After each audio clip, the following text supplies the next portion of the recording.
Halo semuanya, salam sejahtera untuk kita semua. Perkenalkan, saya Yusefina Fira. Jadi pada kesempatan ini, saya ingin mengajak kita semua untuk memahami lebih dalam tentang uang. Bukan hanya sebagai alat tukar, tetapi juga peran pentingnya dalam perekonomian kita sehari-hari. Setiap pagi kita beraktivitas, ada yang sarapan di warung, ada yang berangkat kerja, ada juga yang berkuliah. Semua itu membutuhkan biaya.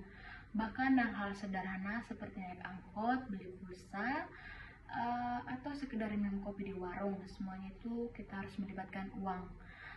Pernahkah kita berhenti sejenak dan bertanya, mengapa kita begitu bergantung pada uang? Uang memang bukan segalanya, tetapi hampir semua hal itu kita membutuhkan uang. Dari kebutuhan sehari-hari, pendidikan, kesehatan, hingga hiburan, semuanya itu kita tidak terlepas dari uang. Jadi hal ini membuat kita perlu memahami bahwa apa itu uang sebenarnya, bagaimana peran uang dalam hidup kita, mengapa uang bisa menggerakkan perekonomian dunia. Yang kedua, fungsi utang secara umum.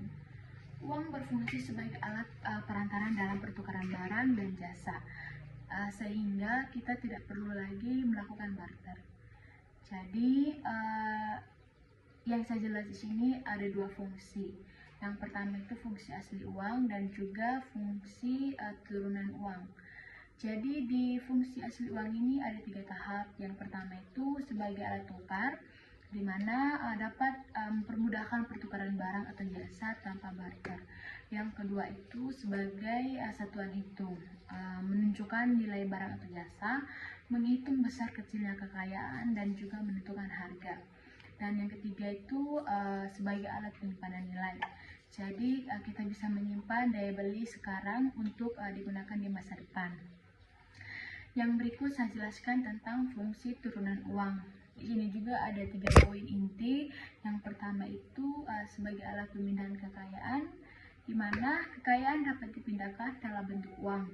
Dan yang kedua sebagai pendorong kegiatan ekonomi, di mana nilai uang stabil mendorong investasi dan kegiatan ekonomi.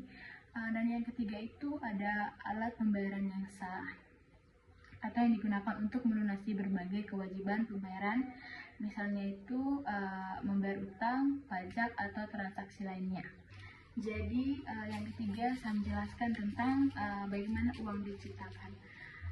Uang tidak muncul begitu saja teman-teman, tetapi dikeluarkan oleh lembaga resmi.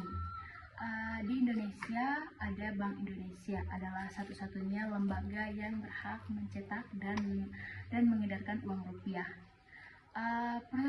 Proses pencetakan dilakukan oleh Perusahaan Umum Percetakan Uang Republik Indonesia atau Peruri. Sesuai pesanan dari Bank Indonesia, setelah dicetak, uang disalurkan melalui perbankan dan kemudian beredar di masyarakat. Jadi uang yang beredar di tangan kita berasal dari proses resmi, bukan sembarangan dicetak. Yang keempat, saya menjelaskan tentang aturan tentang uang di Indonesia. Jadi berdasarkan Undang-Undang Nomor 7 Tahun 2011 tentang mata uang, ditetapkan bahwa rupiah adalah satu-satunya alat pembayaran yang sah di Indonesia. B. Bank Indonesia memiliki hak tunggal untuk mengeluarkan dan mengedarkan uang. C. Setiap orang wajib menggunakan rupiah dan transaksi di wilayah Indonesia. D. Atau yang terakhir, barang siapa menolak rupiah untuk merusaknya dengan sengaja dapat dikenakan sanksi atau hukum. Jadi teman-teman, artinya itu rupiah bukan hanya alat pembayaran, tapi juga simbol kedaulatan negara. Jadi teman-teman, pentingnya itu aturan uang, di mana kita harus menjaga kepercayaan masyarakat terhadap rupiah, dan juga kita harus menjamin bahwa uang yang beredar asli dan sah akan menjadi dasar hukum menjaga stabilitas ekonomi. Oke teman-teman, dari penjelasan ini kita dapat simpulkan bahwa uang di Indonesia diciptakan melalui proses resmi oleh Bank Indonesia dan dicetak oleh Peruri. Aturan tentang uang diatur dalam Undang-Undang Nomor 7 Tahun 2011 yang menegaskan bahwa rupiah adalah pembayaran yang sah. Dengan demikian, kita sebagai warga negara Indonesia wajib menghargai, menggunakan, dan menjaga rupiah sebagai bentuk dukungan terhadap kedaulatan negara. Yang terakhir, jenis-jenis uang. Jadi pada umumnya dibagi menjadi uang kartal, yaitu fisik seperti uang kertas dan koin.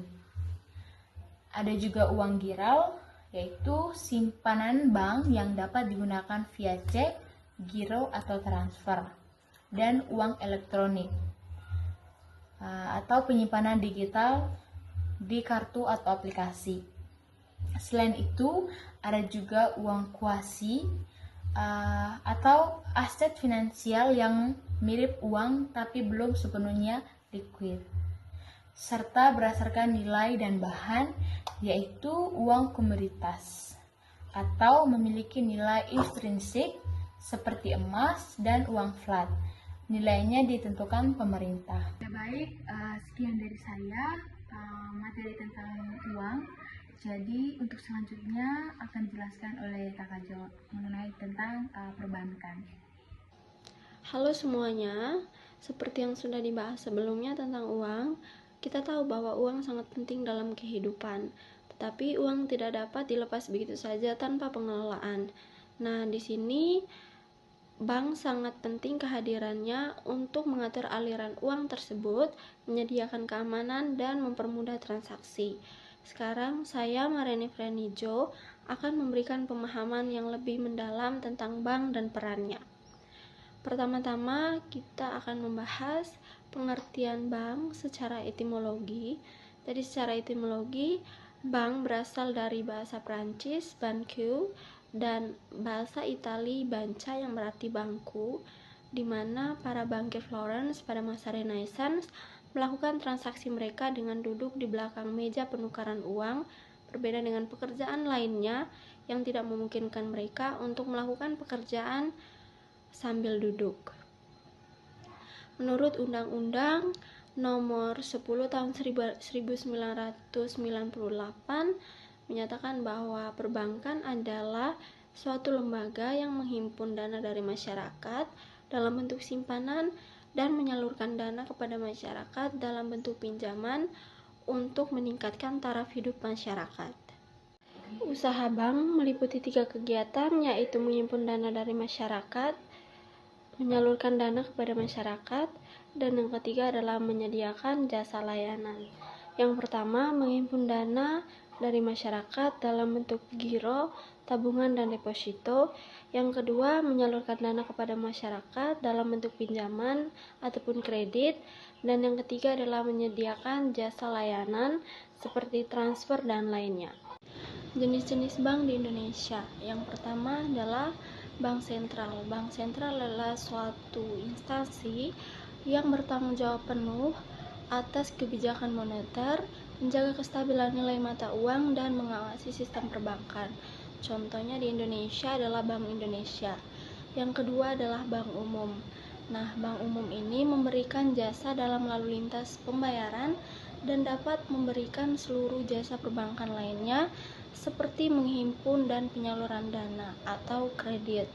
Nah, Bank Umum ini ada dua. Yang pertama, Bank Umum konvensional yang beroperasi berdasarkan prinsip bunga atau interest.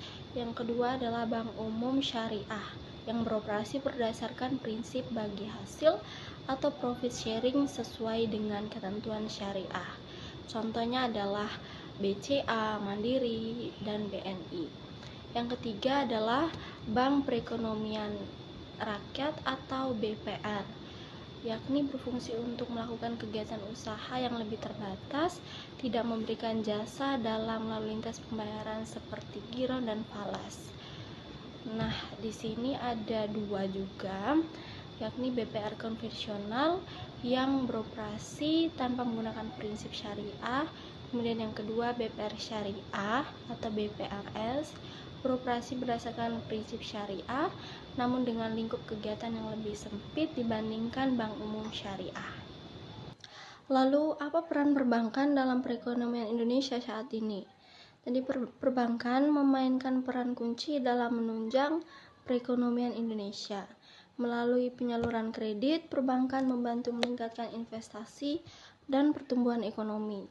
Dalam hal ini, perbankan memainkan peran penting dalam membantu masyarakat membiayai usaha-usaha kecil dan menengah yang merupakan sumber daya ekonomi penting bagi Indonesia. Yang kedua, perbankan juga membantu pemerintah membiayai proyek-proyek infrastruktur dan pembangunan ekonomi. Hal ini dilakukan dengan membeli surat berharga negara dan membantu membiayai pemerintah melalui pinjaman. Ini membantu pemerintah membiayai proyek-proyek infrastruktur dan meningkatkan pembangunan ekonomi.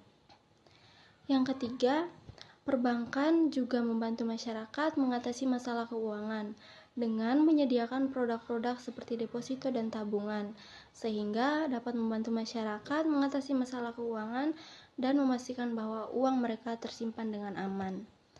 Yang keempat, perbankan juga membantu masyarakat membeli rumah dan membiayai pembelian kendaraan. Hal ini dilakukan dengan menyediakan produk seperti kredit kepemilikan rumah ataupun kredit kepemilikan kendaraan bermotor. Yang kelima, perbankan menunjang sektor-sektor ekonomi lainnya seperti perdagangan, industri, dan jasa. Melalui penyaluran kredit dan produk-produk keuangan, perbankan membantu sektor ini membiayai aktivitas mereka dan membantu memperkuat perekonomian Indonesia. Dan yang terakhir adalah perbankan meningkatkan akses masyarakat terhadap produk dan jasa keuangan. Hal ini dilakukan dengan membantu memperluas jaringan dan menyediakan produk-produk keuangan yang lebih mudah diakses oleh masyarakat, seperti aplikasi mobile banking dan internet banking. Ini membantu masyarakat memiliki akses yang lebih mudah dan efisien terhadap produk dan jasa. Sekian dari saya, selanjutnya akan dilanjutkan oleh Riko terkait pasar keuangan. Halo, selamat sore. Jadi di video kali ini saya akan menjelaskan tentang pasar keuangan. Jadi pasar keuangan adalah tempat bertemunya pihak yang membutuhkan dana atau defisit dengan pihak yang kelebihan dana atau surplus melalui berbagai instrumen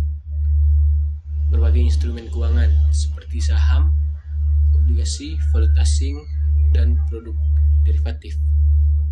Nah, pentingnya pasar keuangan yang pertama, sumber pendanaan membantu perusahaan, pemerintah, dan individu memperoleh dana untuk investasi atau kebutuhan lain. Yang kedua, sarana investasi memberikan kesempatan bagi masyarakat untuk menanamkan modal dan memperoleh keuntungan.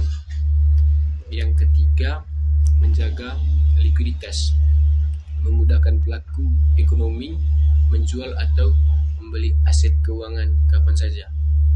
Yang keempat, ada pembentukan harga,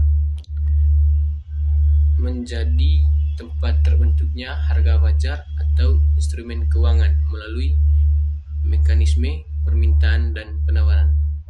Yang kelima, ada efisiensi ekonomi, menyalurkan dana ke sektor-sektor yang produktif sehingga meningkatkan pertumbuhan ekonomi. Yang keenam, stabilitas keuangan. Dengan pengaturan dan pengawasan, pasar keuangan dapat menjaga kestabilan sistem keuangan suatu negara. Contoh dari pasar keuangan yang pertama ada pasar modal, yaitu contohnya Bursa Efek Indonesia atau BI. Instrumennya saham, obligasi, dan reksadana. Fungsinya sendiri yaitu tempat perusahaan mencari modal dengan menerbitkan saham atau obligasi, sementara investor bisa menanamkan uangnya. Yang kedua, pasar uang atau money market. Contohnya sertifikat Bank Indonesia atau SBI, deposito berjangka, call money atau pinjaman antar bank. Instrumennya jangka pendek atau kurang dari 1 tahun. Fungsi sendiri memberikan pinjaman jangka pendek untuk menjaga likuiditas. Yang ketiga, pasar valuta asing atau forex market. Contohnya untuk transaksi USD atau ADR di bank atau broker forex. Fungsinya tempat jual beli mata uang asing, penting untuk perdagangan internasional. Nah, seperti yang terjadi sekarang, bahwa yang lagi tren di media sosial, terlebih di TikTok, yaitu membahas tentang perkembangan Bitcoin, yang dimana Bitcoin itu merupakan mata uang digital atau cryptocurrency pertama di dunia yang diciptakan oleh seseorang atau sekelompok orang dengan nama samaran Satoshi Nakamoto. Dan singkatnya, Bitcoin adalah bagian baru dari ekosistem pasar keuangan global. Ia belum menggantikan sistem keuangan tradisional, tapi sudah menjadi alternatif investasi dan membuat pasar keuangan semakin kompleks dan dinamis. Nah, jadi mengapa pentingnya pasar keuangan? Karena pasar keuangan itu sendiri menjadi kunci untuk bisa mengembangkan suatu negara dan bisa menstabilkan baik dari sisi ekonomi, politik maupun sosial. Jadi sekian penjelasan dari saya. Apabila kurang paham, saya mohon maaf, karena di sini kita sama-sama belajar. Baik, sekian dan terima kasih.